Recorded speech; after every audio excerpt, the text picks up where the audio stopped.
Bem-vindos, meus caros e minhas caras! E vocês já ouviram falar de alguém que avisou que ia cometer um roubo com 90 dias de antecedência? Então vamos direito ao ponto.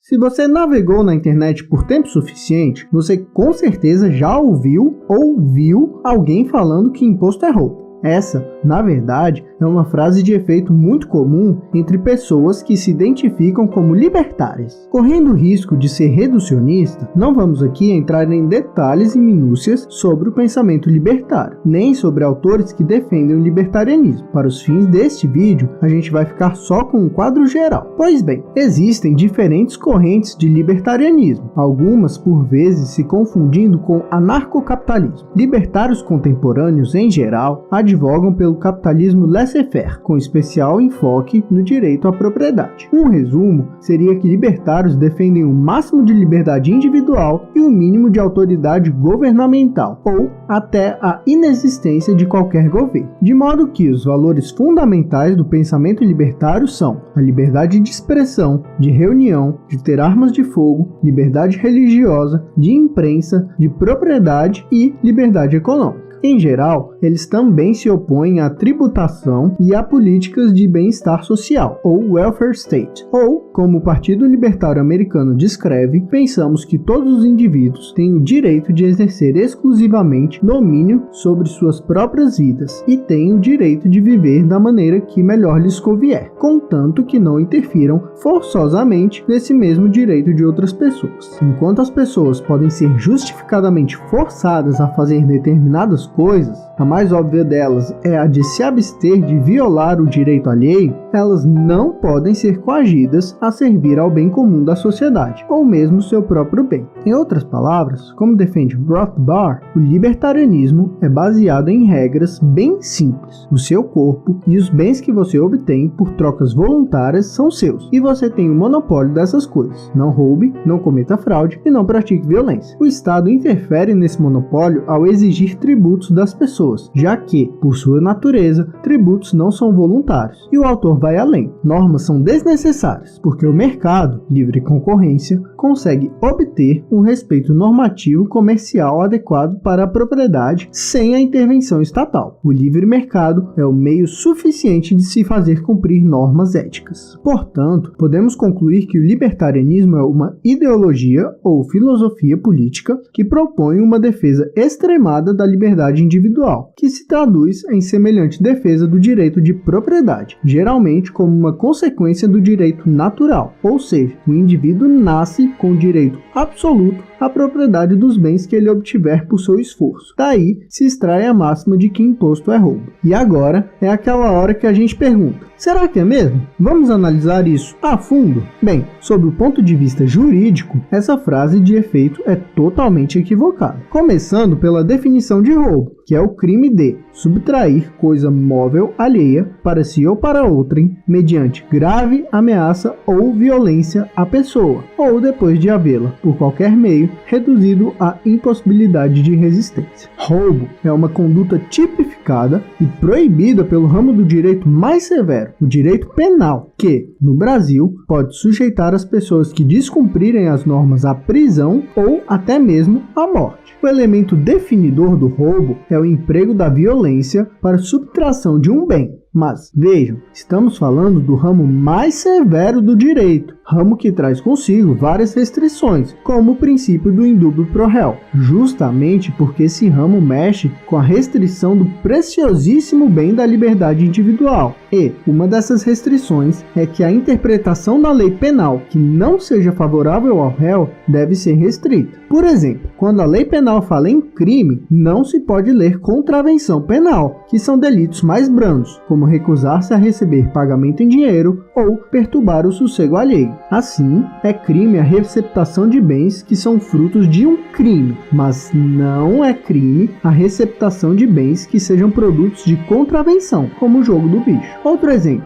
existe o crime de falsidade de atestado médico, quando um médico, no exercício de sua profissão, dá um atestado falso. Vejam que a lei fala claramente em médico, motivo pelo qual um dentista que dá um atestado falso não pode responder por esse crime, embora responda pela conduta mais ampla de falsidade ideológica. Tudo isso para a gente dizer que, no direito penal, as palavras têm sentidos muito próprios e específicos, e, quando a lei fala em violência, ela se refere ao emprego da força física. Já a grave ameaça deve causar intimidação, temor grave, de modo a evitar a reação contra o criminoso. Ameaçar alguém de fazer macumba, por exemplo, não bastaria para configurar o crime de roubo. Ou seja, quando a lei diz violência ou grave ameaça, no campo criminal não é qualquer violência ou ameaça que caracteriza um roubo. Tá, e o imposto? O imposto, que é uma espécie de tributo, como a gente já conversou em outro vídeo, certamente não é caracterizado por nenhuma violência nem grave ameaça. Pela lei, tributo é todo pagamento obrigatório, em geral em dinheiro, que não seja uma punição por um ato ilícito, fixada em lei e cobrada pelo governo. Impostos são uma espécie de tributos relacionados a alguma manifestação de riqueza, como a propriedade de um imóvel, o recebimento de um salário ou a compra de algum bem.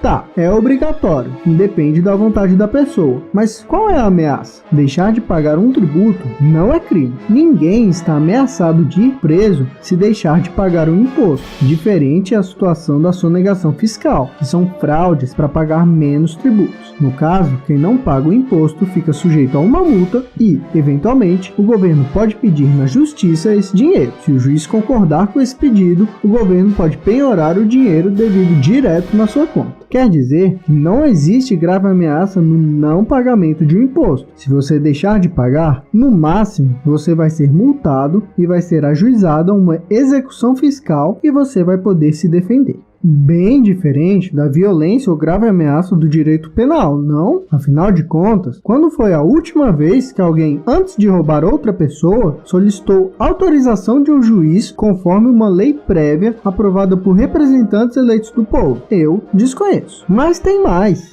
E ainda tem mais. Impostos ou tributos em geral têm uma série de restrições para serem cobrados, que eu imagino que um criminoso nunca tenha obedecido quando foi roubar alguma pessoa. Nesse sentido, quando foi a última vez que um bandido, antes de roubar alguém, legislou sobre esse roubo por representantes eleitos pelo próprio povo e falou: ok, o roubo que eu vou fazer vai obedecer regras. 1. Não pode recair mais de uma vez sobre o mesmo fato. 2. Eu só posso começar a roubar de você daqui a 90 dias, e só no ano que vem, e só se esse roubo tiver sido instituído conforme as regras que representantes eleitos do povo fixaram. 3. Você pode se defender desse roubo tanto administrativamente quanto na justiça, conforme instituições administrativas e de justiça que eu, ladrão, ponho à disposição de todas as pessoas que quiserem resolver algum conflito entre elas ou entre eu e elas. E, mesmo que você não tenha dinheiro para pagar um advogado, eu vou te providenciar um, e se você ganhar, eu vou me abster de roubar, e se eu já tiver roubado, vou devolver esse dinheiro com juros e correção monetária.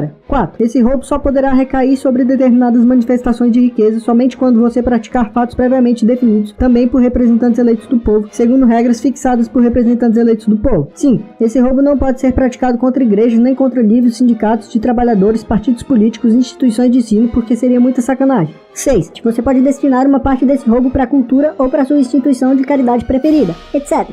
Nunca viu isso ocorrendo com roubo? Mas é isso que acontece com tributos, que devem respeitar as normas mencionadas, como estarem previstas em lei, só poderem ser cobrados no ano seguinte e 90 dias após a instituição, etc. Olhando assim, fica bem claro que dizer imposto é roubo é uma comparação bem esdrúxula, né? Só porque imposto e roubo têm um ponto em comum, ou seja, uma interferência na propriedade contra a vontade do proprietário, não quer dizer que seja a mesma coisa. Uma venda não é a mesma coisa que um empréstimo só porque um bem está trocando de mãos. Um lagarto não é uma vaca só porque ele também tem rabo. Portanto, direito ao ponto, é fácil a gente concluir que imposto não é roubo. Links e referências na descrição. Não, pera, ainda tem mais? Como é? Vocês estão dizendo, meus caros e minhas caras, que eu somente utilizei termos técnico-jurídicos para fazer uma diferenciação artificial e que isso não altera o fato de que os impostos são apropriações indevidas dos bens das pessoas? É isso mesmo que vocês estão ponderando, meus caros e minhas caras? Ok, então, além do fato de que impostos não envolvem violência e grave ameaça, de todas as diferenciações jurídicas, do fato de que, pela lógica libertária, a gente chega à conclusão esdrúxula de que todos os países do mundo roubam as pessoas e as pessoas não têm nenhum problema que isso aconteça, e que impostos são o fato de um administrador público ou um agente público eleito pelo povo instituir cobranças genéricas em lei para viabilizar políticas públicas, algo que evidentemente não é roubo, o que mais a gente pode dizer? Sem meandros jurídicos, então, abstraindo-se um pouco do pensamento, a gente pode conversar um pouco sobre filosofias políticas e teoria de justiça. Nesse caso, a gente pode recorrer a um expoente do libertarianismo, o economista e filósofo austríaco Friedrich Hayek, da chamada Escola Austríaca. Como outros libertários, Hayek via a proteção da liberdade individual como um dos ideais políticos mais básicos e importantes, e pensava a liberdade em seu sentido negativo, liberdade no sentido de não ser coagido pela vontade arbitrária de outros. Para ele, ser livre, ao contrário, é ser capaz de agir de acordo com suas próprias decisões e planos, sem ter que buscar a aprovação de qualquer autoridade superior. É por isso que Hayek via em um estado inflado uma ameaça à liberdade individual, já que normas estatais seriam sempre acompanhadas de ameaças de sanção para coagir os cidadãos a agir de acordo com a vontade do Estado, e não conforme sua própria vontade. Mesmo que o Estado seja verdadeiramente mínimo, abstendo-se de interferir realmente nas decisões dos indivíduos, o simples fato de ter o poder de potencialmente intervir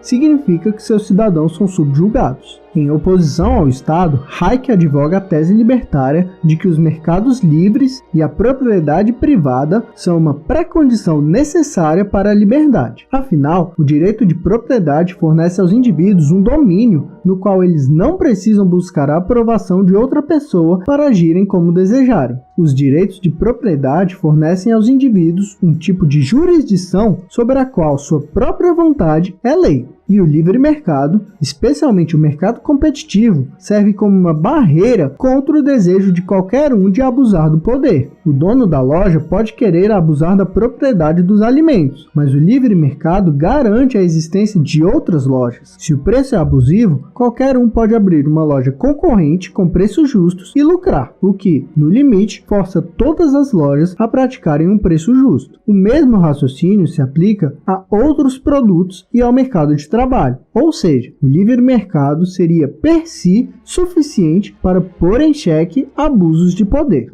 Sabemos que a história humana demonstra que não é o caso, mas tudo bem, vamos continuar. Dito de outro modo, como libertário, ele defendia que, na maioria dos casos, as pressões competitivas do mercado necessariamente limitam a capacidade das empresas privadas de restringir liberdades. Governos, por outro lado, não enfrentam pressão competitiva para serem eficientes e, portanto, não enfrentam controle sobre seu poder. Todavia, Hayek percebe que, para proteger a liberdade de todos, e não apenas da maioria, é necessário um mecanismo para correção das imperfeições do mercado, bem como um mecanismo para proteger os indivíduos cuja vulnerabilidade econômica os torna vulneráveis à dominação fora do mercado. Por exemplo, uma mulher que fica com seu marido abusivo porque não tem recursos financeiros para se sustentar sem ele. É preciso, então, um mecanismo que permita a essas pessoas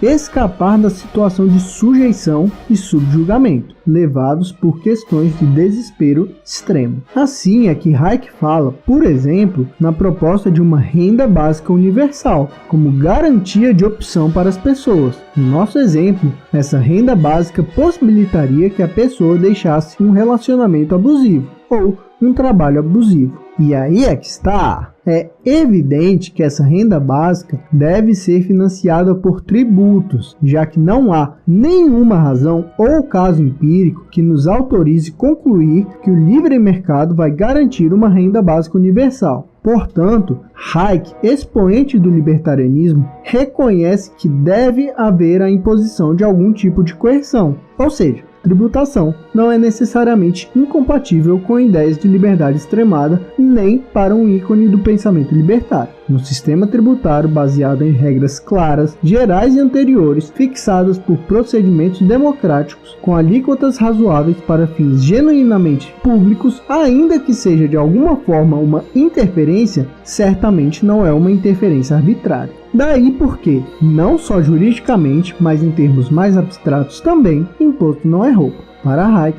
então, impostos não estão relacionados com igualdade material ou com o welfare state, mas sim com o valor libertário máximo, a liberdade. E eu também poderia parar por aqui, até porque o vídeo já está grandinho, mas eu quero falar só mais um pouquinho sobre uma teoria de justiça para aproveitar o assunto. Quero aproveitar aqui para tratar do pensamento de John Rawls, um filósofo político americano tido como um liberal, na minha opinião, um dos mais importantes teóricos do século XX. Em 1971, Rawls escreveu sua obra-prima, Uma Teoria de Justiça, na qual ele observa que, quando as pessoas contemplam e determinam a estrutura e as regras da sociedade, elas o fazem de forma egoísta, com base em suas circunstâncias, características e preferências, como suas habilidades mentais e físicas, status social, etnia, gênero e, o que é mais importante, sua concepção do que é bom. Rawls aponta que não é surpresa que algumas pessoas que podem pagar pelo básico, como moradia e comida, queiram uma sociedade na qual elas não sejam obrigadas, por meio de tributos, a pagar pelo básico de outras pessoas. O mesmo vale para quem pode pagar por um bom atendimento médico de suas famílias, por boas escolas para os seus filhos e assim por diante. Entretanto, segundo Rawls, essas pessoas defendem essa ausência de tributos por causa de suas circunstâncias de sorte. Para usar uma analogia, são pessoas que receberam boas cartas biológicas e socioeconômicas no jogo da vida, seja por herança, seja por não terem nenhuma deficiência física ou mental, ou por terem alguma habilidade inata para esportes, etc. E, como tal, são pessoas que vão perder patrimônio se a sociedade tentar melhorar as cartas biológicas dos menos afortunados. Por isso, para contornar esse problema da concepção individual do que é bom, ele teve uma sacada. Ele propôs o que chamou de posição original e argumentou que uma sociedade justa é uma sociedade em que, se você soubesse tudo sobre ela, estaria disposto a entrar nela em um lugar aleatório. Segundo ele propôs, a estrutura básica da sociedade deve ser determinada por trás de um véu da ignorância, ou seja, as pessoas devem pensar a estrutura da sociedade vestindo esse véu, privando-se de informações sobre suas características específicas, como etnia, status social e gênero. Nesse caso, as pessoas chegam à conclusão de que é melhor um estado de bem-estar social com serviços públicos universais. Trocando em miúdos, imagine que você, hoje, fosse chegar ao mundo, e que você pode nascer em qualquer lugar do mundo, em uma boa família, em cidade de algum país de primeiro mundo, ou em algum lugar em que as pessoas vivem abaixo da linha da miséria. Isso é o exercício de vestir o véu da ignorância de Rawls. Constatar que você, ou qualquer pessoa, poderia ter nascido em qualquer lugar do mundo. Nesse caso, é lícito pensar que uma pessoa racional gostaria que todas as pessoas do mundo tivessem garantidos pelo menos direitos básicos, como saúde, educação e alimentação. Pelo véu da ignorância, é válido concluir, enfim, que as pessoas escolheriam uma sociedade que maximizasse as perspectivas do pior cenário possível. Ninguém correria o risco de morrer de fome na infância, por exemplo. Assim, conforme Rawls, as pessoas, vestindo o véu da ignorância, criariam uma sociedade que garantiria que, se elas ou seus entes queridos nascessem cegos, miseráveis ou com outra deficiência, eles teriam uma vida minimamente digna. Portanto, o véu da ignorância permite fazer esse exercício da posição original e leva à conclusão de que é desejável um Estado que garanta as necessidades básicas de todo ser humano, em oposição, portanto, ao libertarianismo e, em especial, ao anarcocapitalismo. Toda essa volta para dizer que, direito ao ponto, imposto não é roubo, seja pelo aspecto jurídico, seja em uma interpretação mais abstrata das ideias, conclusão a que se chega tanto através de teorias da justiça, como pelo próprio pensamento de Hayek, um expoente do libertarianismo. Links e referências na descrição deste vídeo. Se você gostou, deixe seu comentário e não se esqueça de se inscrever no canal e de deixar o seu gostei.